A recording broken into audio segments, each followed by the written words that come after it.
Buenas tardes. En el video de ahora vamos a tratar el tema de un mundo regido por leyes naturales. Comenzamos la lectura. En el inicio del Evangelio, según Juan, se lee la siguiente expresión. En el principio era el Verbo, y el Verbo era con Dios, y el Verbo era Dios. Como toda expresión bíblica implica una simbología que en principio es posible interpretar a la luz de la visión actual que disponemos del universo. La palabra sustancia o substancia indica lo que está debajo. De ahí que es posible hablar de la existencia de una sustancia única con dos atributos principales, según Baruch de Spinoza.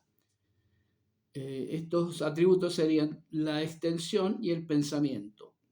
En la actualidad podemos decir que todo se reduce a materia e información, excluyendo un innecesario sobrenaturalismo, una especie de gobierno paralelo que intervendría activamente en el mundo de la materia y de la información. Desde la física se nos sugiere que en una etapa primitiva del universo solo existían partículas elementales,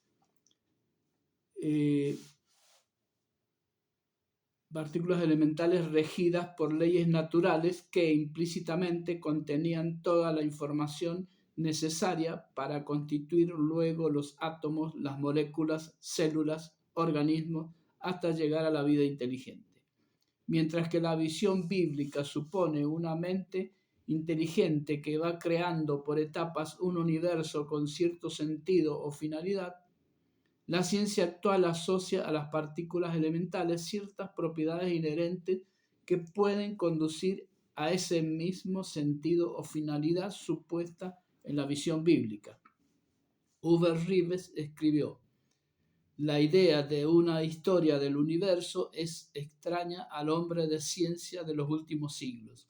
Para él, las leyes inmutables de la naturaleza rigen el comportamiento de la materia en un presente eterno. Los cambios, nacimiento, vida, muerte, visibles a escala de nuestras vidas cotidianas, se explican en términos de una multitud de reacciones atómicas simples, siempre las mismas. La materia no tiene historia. Del libro La paciencia en el azul del cielo, ediciones Juan Granica, Sociedad Anónima, Barcelona, 1982. No todo científico está de acuerdo en que el universo tiene un sentido similar al impuesto por un Dios creador. Sin embargo, teniendo presente que todo lo existente está regido por leyes naturales invariantes, es posible hablar de un sentido o de una finalidad, siendo algo similar a un juego que tiene sus propias reglas. Necesariamente ha de tener un sentido, lo que no asegura que sea un juego atractivo. También el universo ha de tener un sentido que no necesariamente ha de ser considerado bueno o positivo para el ser humano, pero no se debería negar su existencia. Tanto si el sentido del universo es considerado bueno como si es considerado malo, solo resulta accesible a nuestras decisiones adaptarnos de la mejor manera a esas leyes naturales que conforman un orden natural.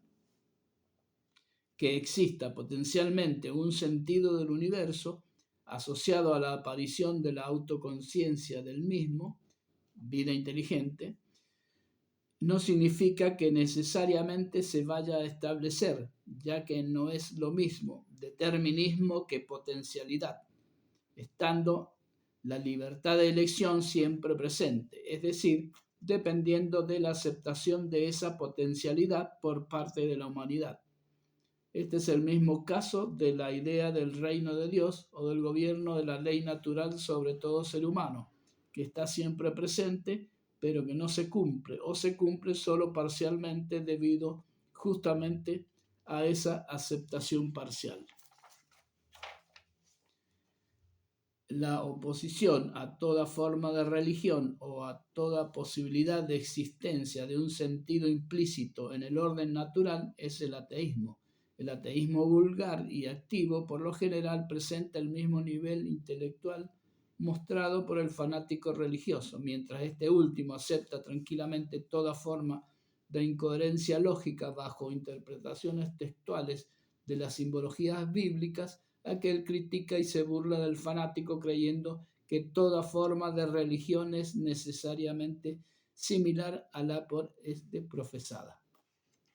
Hasta ahí entonces el video de hoy. Hasta la próxima.